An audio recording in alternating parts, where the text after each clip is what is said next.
حدثنا محمد بن عيسى حدثنا عنبسة بن عبد الواحد القرشي قال أبو جعفر يعني ابن عيسى كنا نقول أنه من الأبدال قبل أن نسمع أن الأبدال من الموالي. قال حدثني الدخيل بن أياس ابن نوح بن مجاعة عن هلال بن سراج ابن مجاعة عن أبيه عن جده مجاعة أنه أتى النبي صلى الله عليه وسلم يطلب دية أخيه قتلته بنو سدوس من بني زهل. مجاعہ سے روایت ہے کہ وہ حضور اکرم صلی اللہ علیہ وسلم کے پاس آئے اپنے بھائی کی دیت مانگنے کے لیے جن کو بنو سدوس بنو زحل میں سے بنو سدوس نے قتل کر دیا تھا. فقال النبی صلی اللہ علیہ وسلم لو كنت جاعلا لمشرك دیتا جعلت لأخیک. آپ صلی اللہ علیہ وسلم نے فرمایا اگر میں کسی مشرک کے لیے دیت قرار دیتا تو تیرے بھائی کی دیت دیتا. وَلَكِنْ سَأُعْطِيكَ مِنْهُ عَقِبَيَّ لیکن میں اس کے بدلے میں تجھے کچھ دوں گا. فَكَتَبَ لَهُ النَّبِيُّ صلی اللہ علیہ وسلم بِأَدٍ مِّنَ الْإِبِلِ مِنْ أَوَّلِ خُمْسٍ يَخْرُجُ مِنْهُ من مشرکی بنو زحل. نبی کریم صلی اللہ علیہ وسلم نے ان کے لیے 100 اونٹ لکھے اول خمس میں سے جو بنو زحل کے مشرکین سے حاصل ہوں. فَأَخَذَ طَائِفَةً مِّنْهَا چنانچہ مجاعہ نے اس میں سے کچھ اونٹ لے لیے. وَأَسْلَمَتْ بنو زحل بنو زحل مسلمان ہو گئے. فَطَلَبَهَا بَعْدُ مُجَّاعَةَ إِلَىٰ أَبِي بَكْرٍ اس کے بعد مجاعہ نے حضرت ابو بکر سے بقیہ اونٹوں کا مطالبہ کیا. وَأَتَاهُ بِكِتَابِ النَّبِيِّ صلی اللہ علیہ وسلم اور حضور صلی اللہ علیہ وسلم کی تحریر لے کر آئے. فَكَتَبَ لَهُ أَبُو بَكْرٍ بِإِثْنَيْ عَشَرَ أَلْفِ صَاعٍ مِّن صَدَقَةِ الْيَمَامَةِ بس حضرت ابو بکر نے یمامہ کے صدقے میں سے 12,000 صاع لکھے. 4,000 بر و4,000 شعیر و4,000 تمر 4,000 صاع گیہوں اور 4,000 صاع جو اور 4,000 صاع کھجور. وَكَانَ فِي كِتَابِ النَّبِيِّ صلی اللہ علیہ وسلم لِمُجَاعَةَ بسم اللہ الرحمن الرحیم هذا کتاب من محمد النبی صلی اللہ علیہ وسلم لمجاعة بن مرارة من بني سلمى انی اعطیته 100 من الابل من اول خمس یخرج من مشرکی بنی زحل عقبة من اخیه. اس تحریر میں یہ تھا کہ یہ مجاعہ کے لیے ہے، اللہ کے نام سے شروع، یہ کتاب ہے، یہ تحریر ہے محمد صلی اللہ علیہ وسلم کی جانب سے مجاعہ ابن مرارہ کے لیے جو بنو سلمہ میں سے ہے. میں ان کو 100 اونٹ دوں گا اول خمس میں سے جو بنو زحل کے مشرکین سے حاصل ہوں ان کے بھائی کے بدلے میں. اس روایت کے اندر جو سند ہے اس میں ابو داؤد کے استاد محمد ابن عیسیٰ جن کی کنیت ابو جعفر ہے، قال ابو جعفر سے بیان کیا، یہ کہتے ہیں، یہ روایت کرتے ہیں عنبسہ سے، اور عنبسہ کے بارے میں یہ کہتے ہیں کہ یہ ابدال میں سے ہیں. ہم ان کے بارے میں کہتے تھے کہ یہ ابدال میں سے ہیں.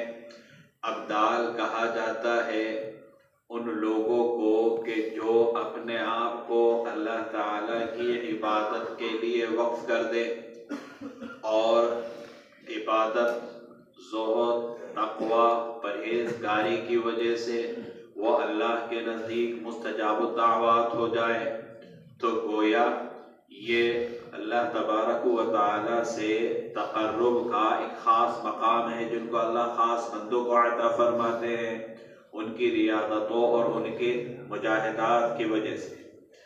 تو یہاں پر ابو جعفر محمد ابن عیسیٰ کہتے ہیں کہ ہم یہ کہتے تھے کہ ہم بسا ابدال میں سے ہیں، یعنی اپنی عبادت زہد و تقوی کی وجہ سے، قبل اس کے کہ ہم سنیں کہ ابدال موالی میں سے ہیں، یعنی بعد میں ہمیں پتہ چلا کہ ابدال موالی کو کہا جاتا ہے، غلاموں کو کہا جاتا ہے، حالانکہ ہم بسا یہ موالی میں سے نہیں، گویا ہم جو سمجھتے تھے کہ یہ ابدال میں سے ہے تو ہمارا خیال غلط تھا۔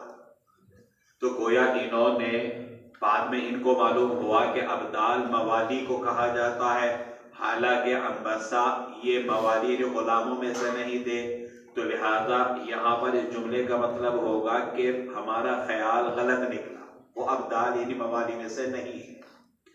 صاحب عون المعبود نے لکھا ہے کہ ابدال کے معنی موالی کے نہیں ہیں، بلکہ اس کے معنی ہے سید کے، یعنی سادات کے۔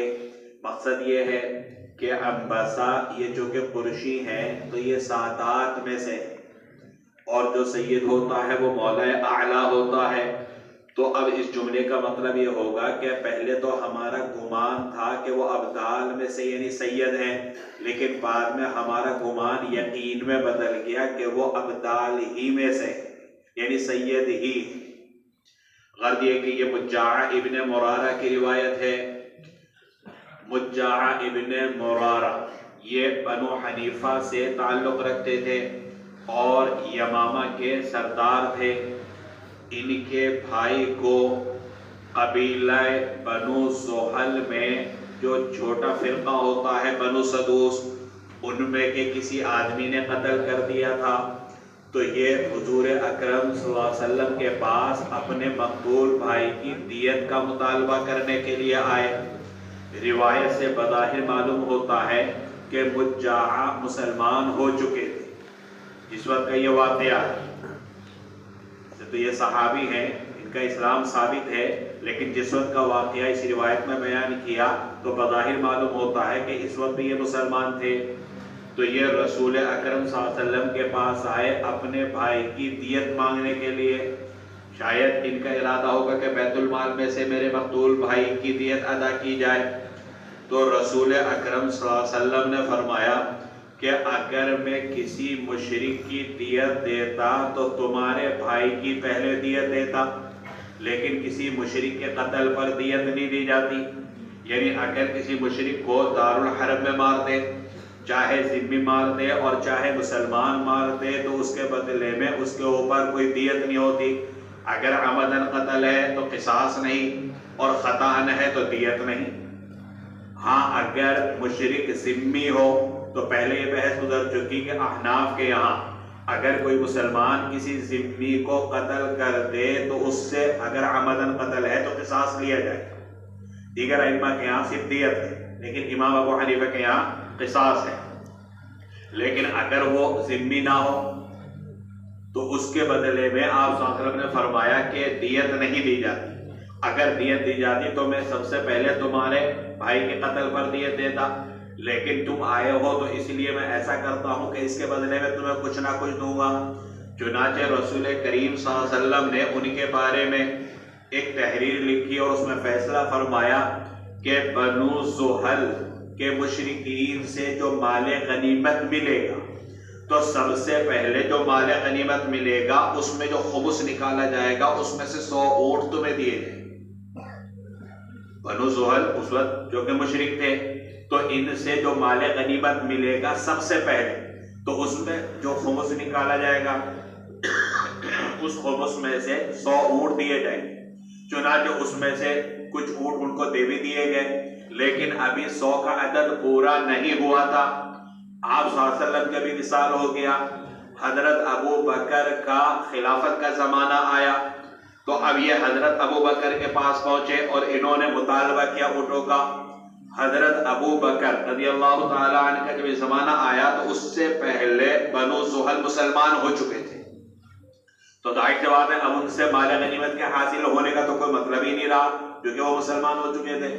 انہوں نے حضرت ابو بکر سے مطالبہ کیا، حضرت ابو بکر نے یمامہ کے صدقات میں سے 12,000 صاع کا ان سے وعدہ کر لیا، جس میں سے 4,000 صاع گیہوں اور 4,000 صاع جو اور 4,000 صاع کھجور ان کو عطا کی۔ اور ان کے پاس حضور صلی اللہ علیہ وسلم کی وہ تحریر تھی، اور اس کا کیا مضمون تھا وہ اس روایت کے اندر موجود ہے کہ یہ تحریر محمد صلی اللہ علیہ وسلم کی طرف سے ہے، مجاع ابن مرارہ کے لیے ہے، اور اس تحریر کے اندر لکھا کہ میں ان کو 100 اونٹ دوں گا، بنو زحل کے مشرکین سے جو حاصل ہوں گے سب سے پہلے ان کو 100 اونٹ عطا کیے جائیں گے، اور یہ ان کے بھائی کا بدلہ، یعنی ان کے بھائی کو جو قتل کیا گیا اس کے بدلے میں ان کو دوں گا۔ غرض یہ کہ یہاں پر بھی آپ دیکھیے کہ آپ صلی اللہ علیہ وسلم نے یہ کہا کہ بنو زحل کے مشرکین سے جو مال غنیمت ملے گا اس کے خمس میں سے سب سے پہلے میں ان کو 100 اونٹ دوں گا۔ اسی سے ترجمۃ الباب ثابت ہو جاتا ہے، اسی وجہ سے یہ روایت ابو داؤد نے یہاں پر بیان کی۔ باب ما جاء فی سہم الصفی، یہ باب سہم صفی کے بیان میں، اس سے پہلے جہاں پر جو باب بیان کیا تھا صفایا نبی کریم صلی اللہ علیہ وسلم کے، وہاں پر وضاحت کی تھی کہ وہاں پر صفایا سے مراد ہے مال فے، یعنی وہ مال جو بغیر لڑائی کے حاصل ہو، اور وہ کون کون سا مال ہے اس کی ساری تفصیلات آپ کے سامنے آئی۔ یہاں پر سہم صفی کو بیان کیا، حضور اکرم صلی اللہ علیہ وسلم کے کفار سے حاصل کردہ مال میں 3 طرح کے حصے ہوتے تھے۔ ایک حصہ تو وہ ہوتا تھا جو عام مجاہدین کو ملتا ہے، تو آپ صلی اللہ علیہ وسلم کو بھی ملتا تھا، اور چاہے آپ غزوے میں شریک ہو اور چاہے شریک نہ ہو دونوں صورتوں میں آپ کا حصہ لگتا تھا۔ دوسرا وہ حصہ کہ کل مال غنیمت میں سب سے پہلے 5 حصے کیے جاتے تھے، اور جو 5واں حصہ ہوتا تھا اس میں سے پھر 5ویں حصے کیے جاتے تھے، جس کو خمس الخمس کہا جاتا ہے، کیونکہ ولی الرسول ولی ذی القربی والیتامی والمساکین وابن السبیل کے اندر 5 مصرف بیان کیے گئے، تو اس میں ولی الرسول بھی، تو دوسرا حصہ یہ ہوتا تھا، یہ بھی آپ صلی اللہ علیہ وسلم کے لیے ہوتا تھا، چاہے آپ غزوے میں شریک ہوں یا شریک نہ ہوں۔ اس پر تمام علماء کا اتفاق ہے اور تمام روایات کے اندر یہ مضمون موجود ہے۔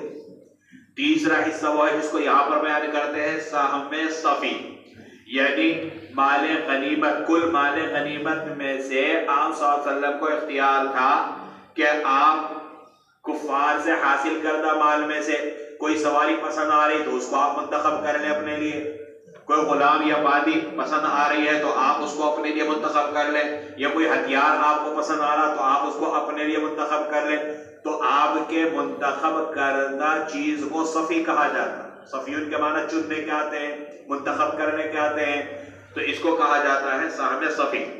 سہم صفی آپ صلی اللہ علیہ وسلم کا جو حق تھا وہ آیا آپ صلی اللہ علیہ وسلم غزوے میں شریک ہوں تب تھا، یا غزوے میں شریک نہ ہو تب بھی تھا۔ باب میں دونوں طرح کی روایتیں آئیں گی۔ ایک روایت سے معلوم ہوتا ہے کہ اگر آپ غزوے میں شریک نہ ہوتے تو پھر آپ کو یہ منتخب کرنے کا اختیار نہ ہو، یعنی گویا سہم صفی آپ کے لیے نہیں ہوتا تھا۔ اور باب کے آخر میں جو روایت آ رہی ہے وہ عام ہے، اس میں اس طرح کی وہ قید نہیں کہ آپ شریک ہو یا نہ ہو۔ تمام علماء اس کے اوپر متفق ہیں کہ اس میں بھی آپ صلی اللہ علیہ وسلم شریک ہو یا نہ ہو تو آپ کے لیے منتخب کرنے کا حق ہوا کرتا تھا، جس کو سہم صفی کہا جاتا ہے۔ حدثنا محمد بن كثير اخبرنا سفيان عن مطرف عن عامر الشعبي قال كان للنبي صلى الله عليه وسلم سهم يدعى الصفي ان شاء عبدا وان شاء امة وان شاء فرسا يختاره قبل الخمس۔ عامر شعبی کی روایت ہے کہ نبی کریم صلی اللہ علیہ وسلم کے لیے حصہ ہوتا جس کو صفی کہا جاتا ہے، اگر آپ چاہتے تو غلام، اور اگر آپ چاہتے تو بادی، اور اگر آپ چاہتے تو گھوڑا لیتے، یختارہ اس کو پسند فرماتے خمس سے پہلے۔ اس روایت کا حاصل یہ ہے کہ آپ صلی اللہ علیہ وسلم کے لیے ایک حصہ ہوتا تھا جس کو صفی کہا جاتا ہے، اور یہی ترجمۃ الباب بھی ہے۔ اور آپ صلی اللہ علیہ وسلم اس حصے کی وجہ سے اگر غلام پسند آتا تو غلام کو اختیار کر لیتے، باندی پسند آتی تو باندی کو منتخب کر لیتے، اور گھوڑا پسند آتا تو گھوڑے کو منتخب کر لیتے تھے۔ اور آپ صلی اللہ علیہ وسلم کا جو انتخاب ہوتا تھا وہ خمس سے پہلے، یعنی کل مال غنیمت میں سے آپ صلی اللہ علیہ وسلم کو منتخب کرنے کا اختیار تھا مال غنیمت کو 5 حصوں میں تقسیم کرنے سے پہلے۔ کل مال غنیمت کو 5 حصوں میں تقسیم کیا جاتا ہے، 5واں حصہ وللرسول وذی القربی، اور 4 حصے مجاہدین میں تقسیم ہوتے ہیں۔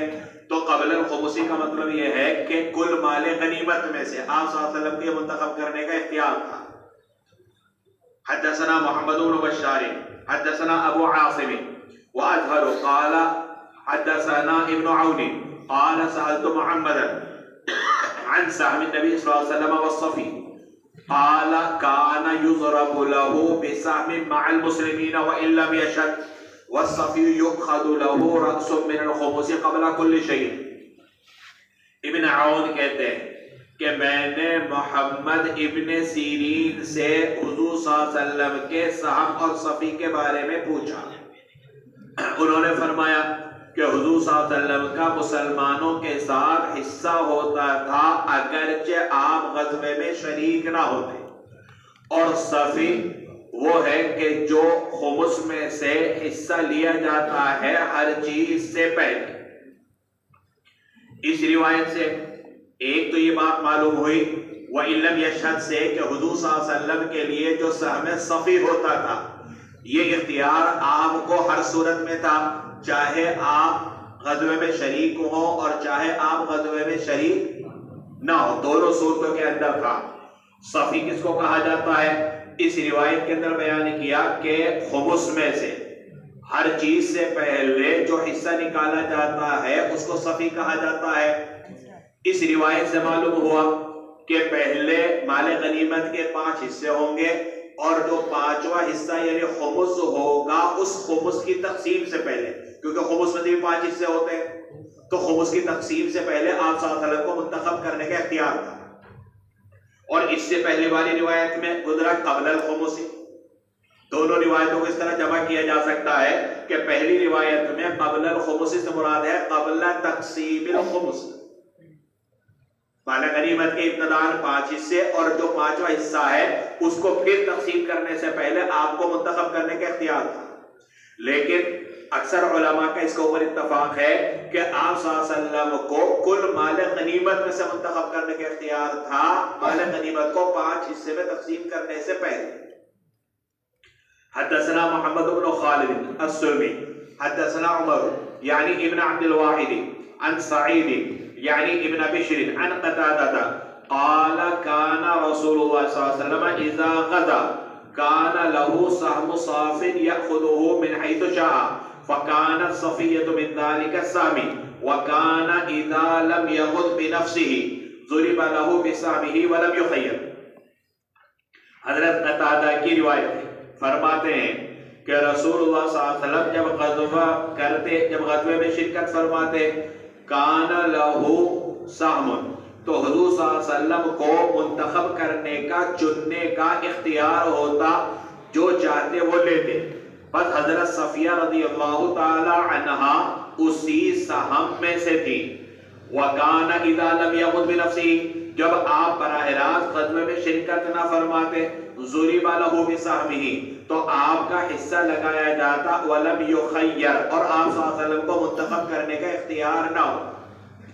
اس روایت سے معلوم ہوتا ہے کہ آپ صلی اللہ علیہ وسلم کو جو سہم صفی ہے اگر شرکت فرماتے تب تو منتخب کرنے کا اختیار ہوتا، اور اگر شرکت نہ فرماتے تو منتخب کرنے کا اختیار نہ ہوتا۔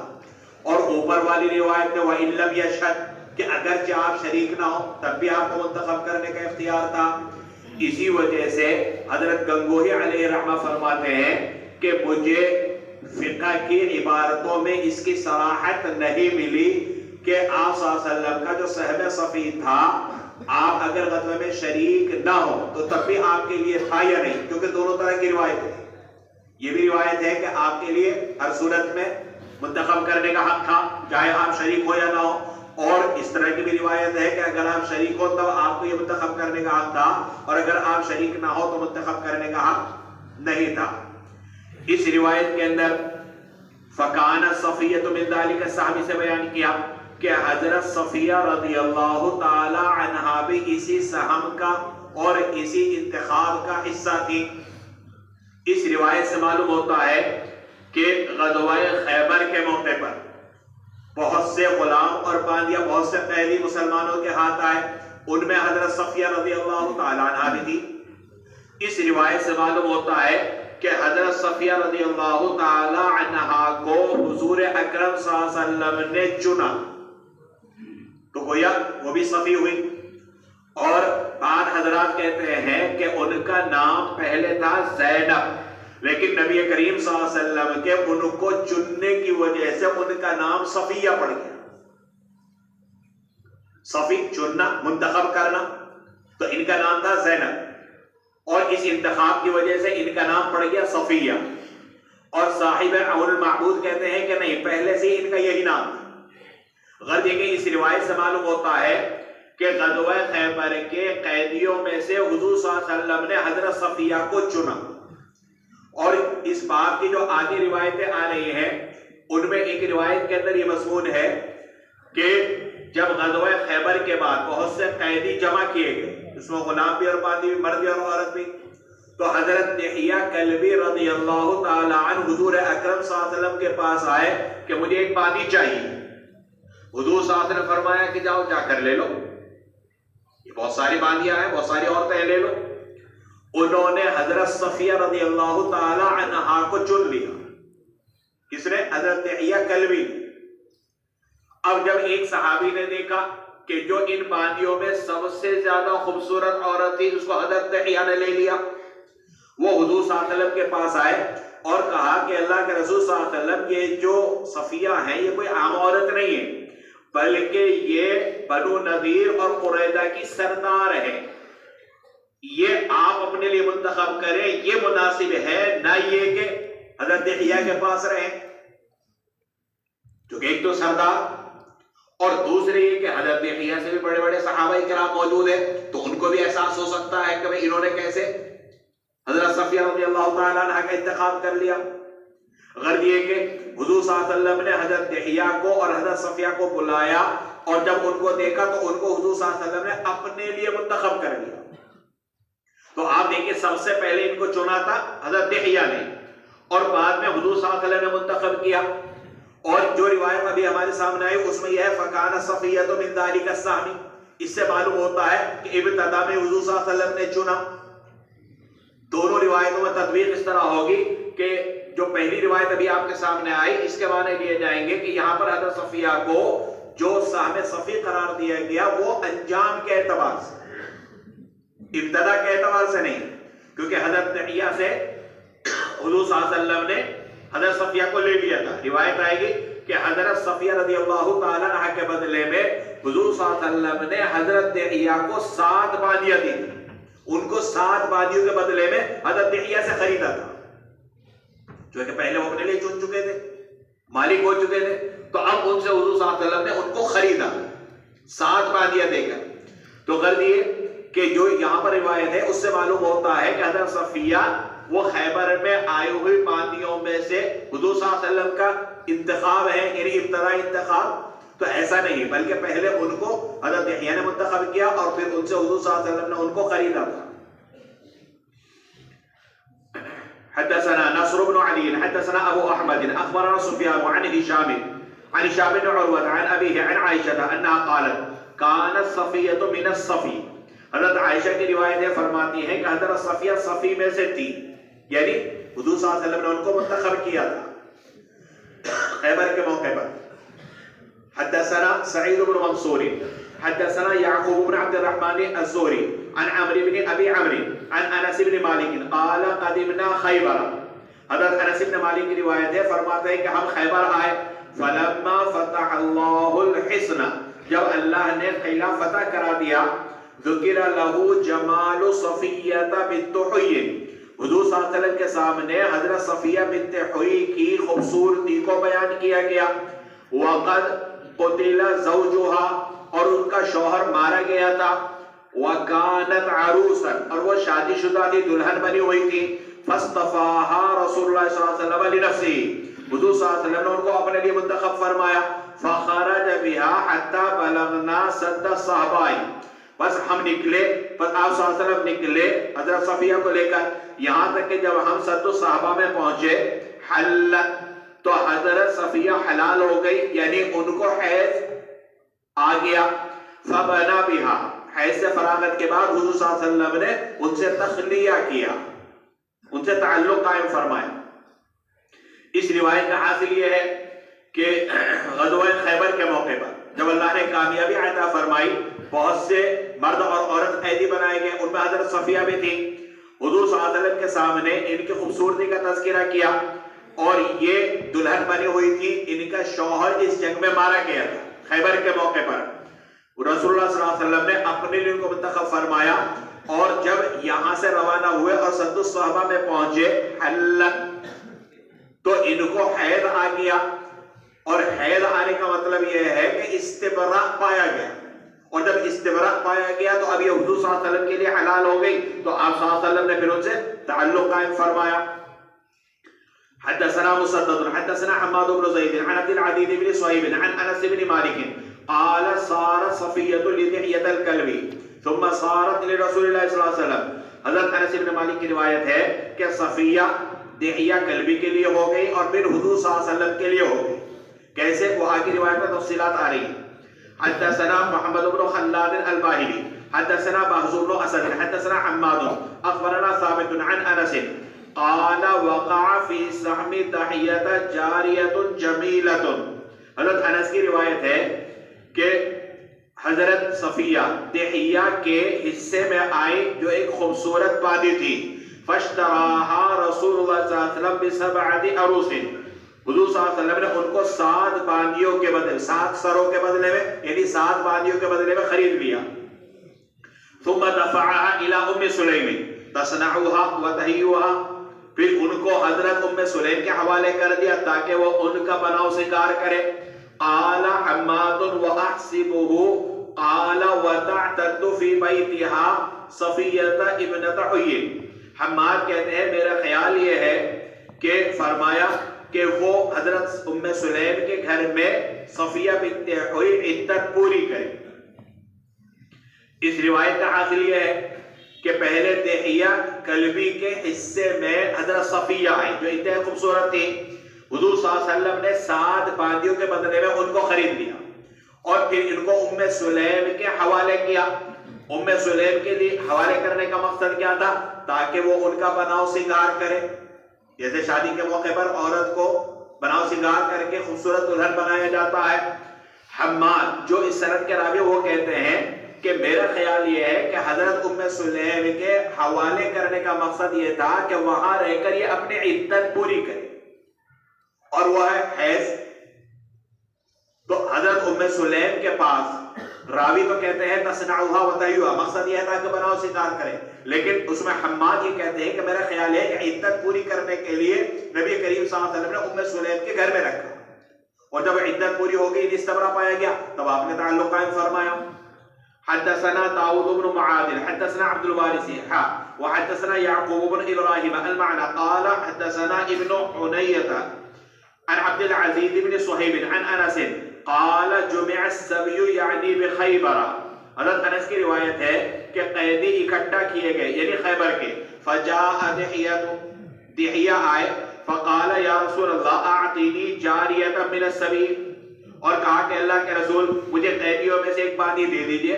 قال اذهب, حضور صلی اللہ علیہ وسلم نے فرمایا کہ جاؤ, فخذ جاریۃ, اور ایک باندی لے لو.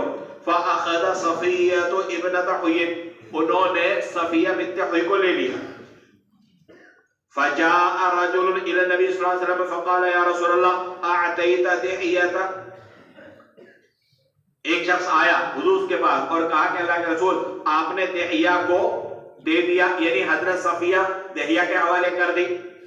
قال یعقوب, یہ 2 سندوں کے ساتھ روایت ہے.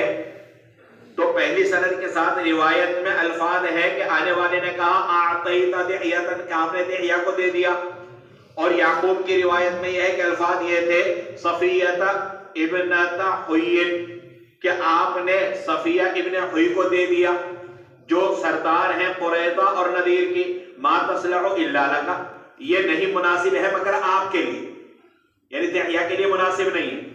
قال ادعوه بها، حضور صلی اللہ علیہ وسلم نے فرمایا کہ دحیہ کو بلاؤ صفیہ سمیت۔ فلما نظر الیہ النبی صلی اللہ علیہ وسلم، جب حضور صلی اللہ علیہ وسلم نے صفیہ کو دیکھا، قال له خذ جاریۃ من السبی غیرها، حضور صلی اللہ علیہ وسلم نے دحیہ سے فرمایا کہ قیدیوں میں سے اس کے علاوہ دوسری بادی لے لو، وَأَنَّ النَّبِيَّ صلی اللہ علیہ وسلم اعتقها وتزوجها، حضور صلی اللہ علیہ وسلم نے ان کو آزاد کیا اور پھر حضور صلی اللہ علیہ وسلم نے ان سے نکاح کیا۔ یہ وہ روایت ہے جس کا اوپر حوالہ دیا تھا کہ اوپر والی روایات سے معلوم ہوتا ہے کہ حضرت صفیہ یہ خیبر کے صفی میں سے تھی، یعنی ابتداء حضور صلی اللہ علیہ وسلم نے منتخب کیا، اور اس روایت میں پوری تفصیل آ رہی ہے کہ ابتداء میں حضرت دحیہ نے منتخب کیا تھا اور پھر آپ صلی اللہ علیہ وسلم نے ان سے لے لیا، اور اس سے اوپر والی روایت میں ہے کہ 7 بادیوں کے بدلے میں خریدا۔ حدثنا مسلم بن ابراہیم حدثنا قرۃ قال سمعت یزید بن عبد اللہ قال كنا بالمربد فجاء رجل اشعث الراس بيده قطعة اديم احمر۔ قرہ کہتے ہیں کہ میں نے یزید ابن عبداللہ سے سنا، وہ فرماتے ہیں کہ ہم مقام مربد میں تھے، یہ مدینہ کے قریب بستی کا نام۔ فجاء رجل، اتنے میں ایک شخص پراکندا بال آیا جس کے بال بکھرے ہوئے تھے، اس کے ہاتھ میں سرخ رنگ کا چمڑے کا ٹکڑا تھا۔ فقلنا کأنک من اہل البادیۃ، ہم نے کہا لگتا ہے تو دیہاتی ہے۔ قال اجل، کہنے لگا ہاں میں دیہاتی ہوں۔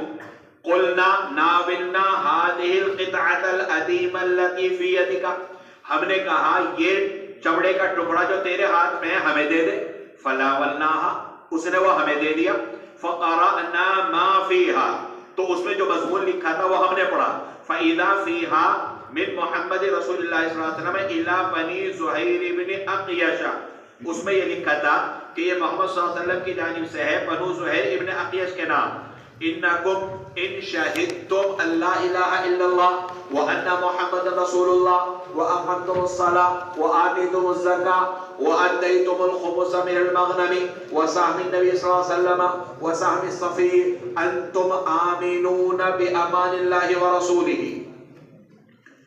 اور یہ کہ اگر تم گواہی دیتے رہو گے کہ اللہ کے علاوہ کوئی معبود نہیں، محمد اللہ کے رسول ہے، نماز قائم کرو گے، زکوٰۃ دیتے رہو گے، اور مال غنیمت میں سے خمس ادا کرتے رہو گے، اور حضور صلی اللہ علیہ وسلم کا سہم صفی تم دیتے رہو گے، تو تم اللہ اور اس کے رسول کی امان کے ساتھ امان میں رہو گے۔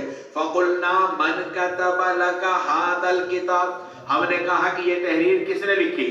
قال رسول اللہ صلی اللہ علیہ وسلم، وہ کہنے لگا کہ یہ حضور صلی اللہ علیہ وسلم نے لکھی ہے۔ اس روایت کے اندر آپ دیکھیں کہ حضور صلی اللہ علیہ وسلم نے جو تحریر لکھی ہے، اس تحریر کے اندر جہاں یہ کہ بھئی تم اللہ کے ایک ہونے کی گواہی دو گے، حضور صلی اللہ علیہ وسلم کی رسالت کی گواہی دو گے، نماز زکوٰۃ وغیرہ کرو گے، وہی بیان کیا کہ تم مال غنیمت میں سے خمس ادا کرو گے، یعنی مال غنیمت میں سے خمس نکالو گے اور خمس کے جو مصارف قرآن نے بیان کیے ان کے مطابق خرچ کرو گے، اور حضور صلی اللہ علیہ وسلم کا حصہ نکالو گے، یعنی سہم صفی نکالو گے، تو تم عمل میں رہو گے۔